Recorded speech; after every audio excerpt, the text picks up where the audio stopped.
So dito nga po mga kalingap mga ka-Jomcar, Carla nagmakaawa at humingi ng sorry kay Kuya Jomar. So yan po yung ating pag-uusapan po mamaya mga kalingap mga ka-Jomcar. Pero bago po natin ipagpatuloy yung video ito sa mga bago pa lang po sa aking munting channel, huwag po natin kalimutang suportahan ang ama ng kalingap Kuya Val Santos Matubang at Kalingap Rab. At paunawa panoorin po muna ang full video bago mag-comment para malaman ang nilalaman nito. So dito nga po mga kalingap mga ka-Jomcar, grabe itong si Kuya Jomar hindi rin po natiis itong si Carla nga po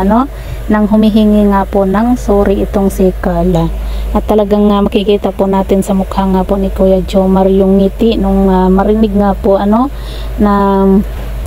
nung mabasa nga po ni Kuya David yung comment nga po nitong si Carla na humihingi nga po ng sorry at tinatanong ko kung galit pa po ba itong si Kuya Jomar nga po dito kay Carla. Kaya naman marami po yung kinilig nga po dahil nga po itong si Kuya Jomar kumaga nagpaka bad boy pero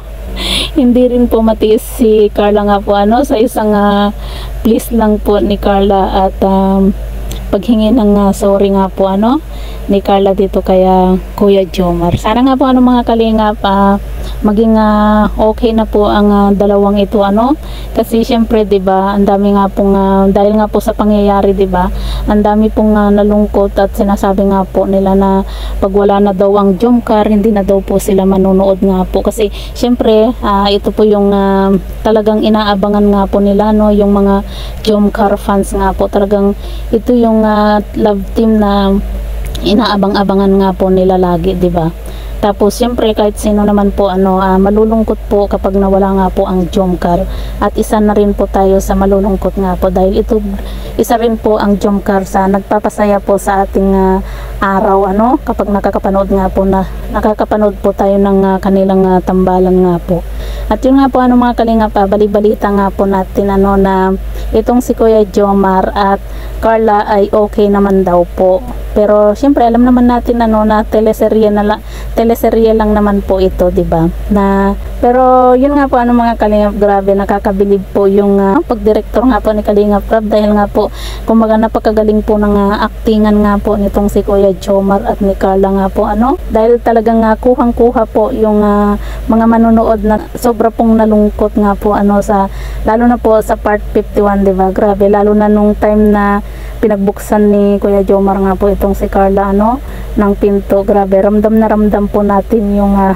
yung lungkot talagang nasaktan din po ako doon mga kalingap dahil nga po syempre sa ginawa ni Kuya Jomar na pinagbuksan ng pinto nga po itong si Carla dahil nga po sa hindi po niya pagsagot ni Carla nga po dito kay Kuya Jomar nung part 50 nga po ng kanilang vlog. Talagang napakagaling po ng kanilang actingan nga po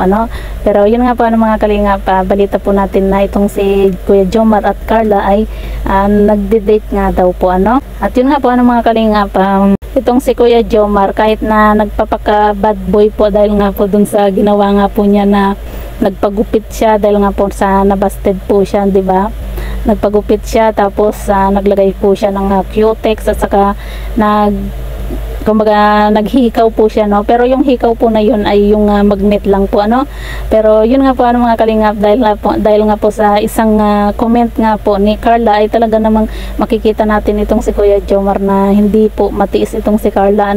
at halata po natin dito kay Kuya Jomar na kilig din naman po ito nung nabasa nga po ni Kuya David yung comment nga po ni Carla na nagsasorry po itong si Carla nga po kay Kuya Jomar at tinatanong nga po na kung galit pa po ba itong si Kuya Jomar sa kanya. So yan po mga kalingap sa mga hindi pa po nakapanood panoorin po natin yung naging live nga po ni Kuya David kung saan nag-comment nga po itong si Carla at kinilig nga po itong si Kuya Jomar. So yan po mga kalingap mga ka-Jomcar, po yung masasabi nga po ninyo dito sa video ito, i-comment nyo lang po sa ibaba at babasahin po natin isa-isa.